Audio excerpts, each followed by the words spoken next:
This channel does not promote any violent, harmful, or illegal activities. All content provided by this channel is meant for an educational purpose only. নমস্কার, টিভি9 বাংলায় আপনাদের আরো একবার স্বাগত জানাই। আমি শুভজিৎ রয়েছি আপনাদের সঙ্গে।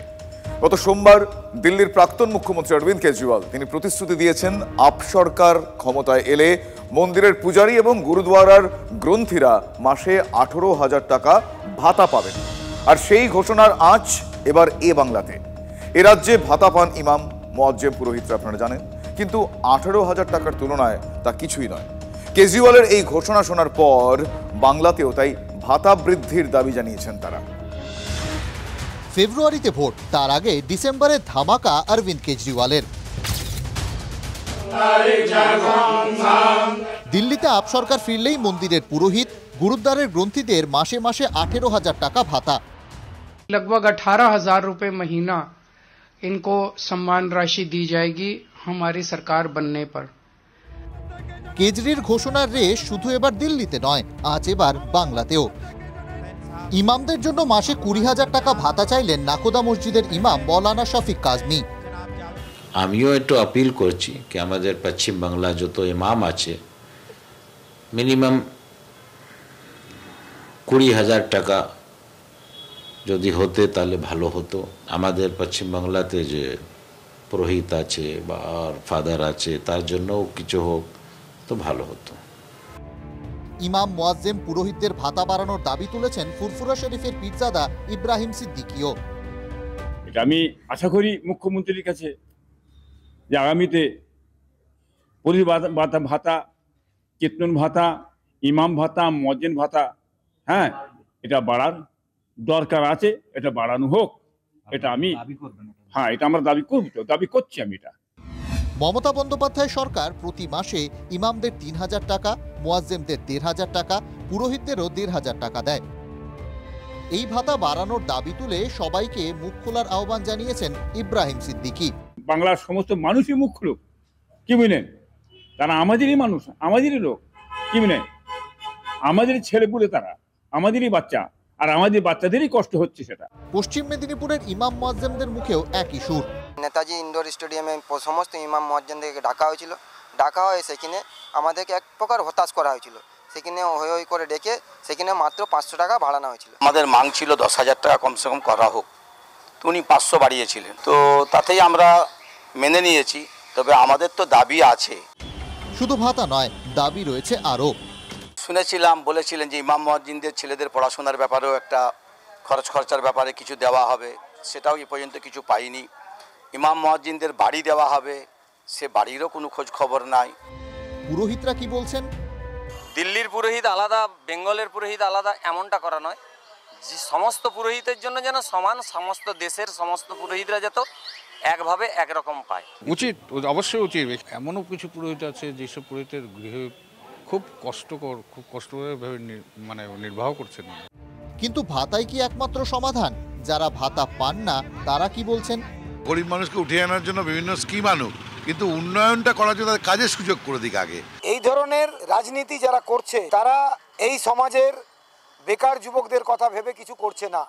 মূল প্রশ্নটা হচ্ছে বেকারত্ব দূর করা।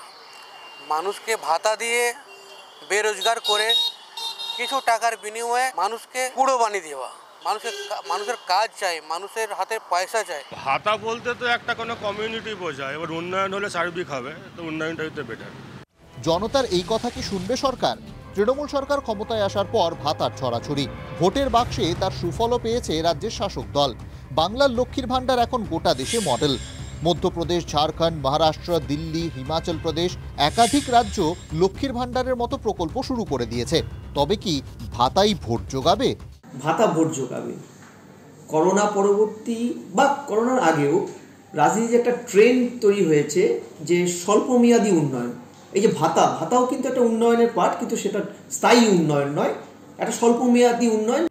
উন্নয়নের ফিরিস্তির চেয়েও ভাতার ঘোষণা বেশি কাজে দেবে। যে এটাই কি উন্নয়নের মাপকাঠি?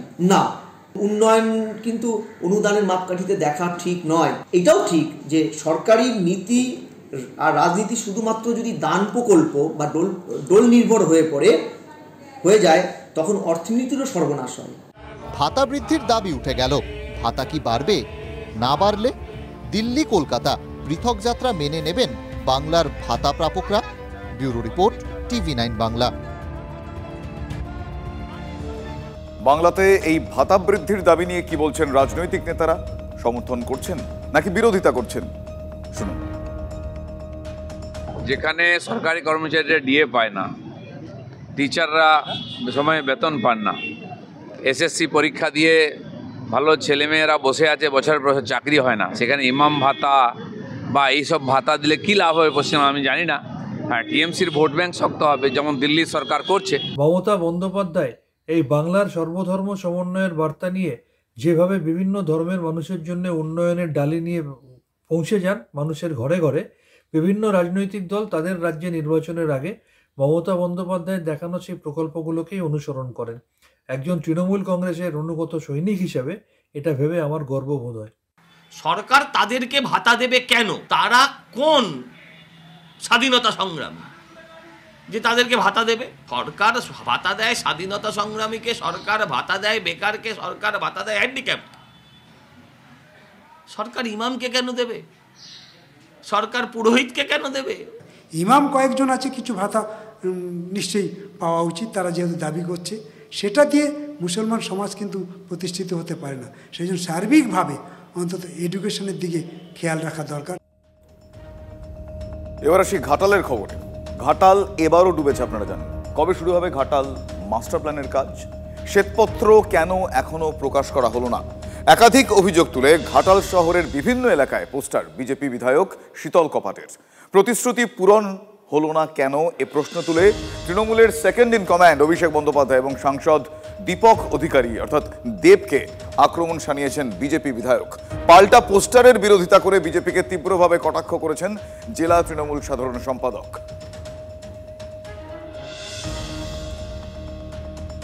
দেবের হয়ে প্রচারে এসে অভিষেক বন্দ্যোপাধ্যায় কি বলেছিলেন একবার শোনাবো আপনাদের। এই বছরে 31শে ডিসেম্বরের আগে আমার সরকার ঘাটাল মাস্টার প্ল্যান করবে। কারোর দয়া দাক্ষিণ্যে আমরা বেঁচে নেই। 1300 কোটি, 1400 কোটি, 1500 কোটি যা লাগুক আমাদের মামাটি মানুষের সরকার দেবে। আর আগামী নির্বাচন ঘাটালের মাটিতে ঘাটালের মাস্টার প্ল্যানকে সামনে রেখে হবে। লোকসভা সাংসদ দীপক অধিকারী মহাশয়কে সঙ্গে নিয়ে তৃণমূলের নেতা অভিষেক বন্দ্যোপাধ্যায় তিনি মাইক্রোফোন ধরে, বিশাল বড় একটা উঁচু গাড়ি নিয়ে মাইক্রোফোন ধরে সবার সামনে বলেছিল, বছর এবং দিন ঠিক করে বলেছিলেন যে 2024 এই বছরের 31শে ডিসেম্বরের মধ্যে আমরা মাস্টার প্ল্যানের কাজ করব। আজও সেটা আমরা দেখতে পাইনি। আমাদের সেচ মন্ত্রী মানস রঞ্জন ভূঁইয়া তিনি বলেছেন ফেব্রুয়ারি থেকে কাজ শুরু হয়ে যাবে। অলরেডি টাকা বরাদ্দ হয়ে গেছে, তা জরিপের কাজ চলছে। আমাদের বিএলআর অফিস, ইরিগেশন ডিপার্টমেন্ট ফুল সুইংয়ে তারা কাজ করছেন। অতএব এইসব পোস্টারিং করে কোনো লাভ হবে না।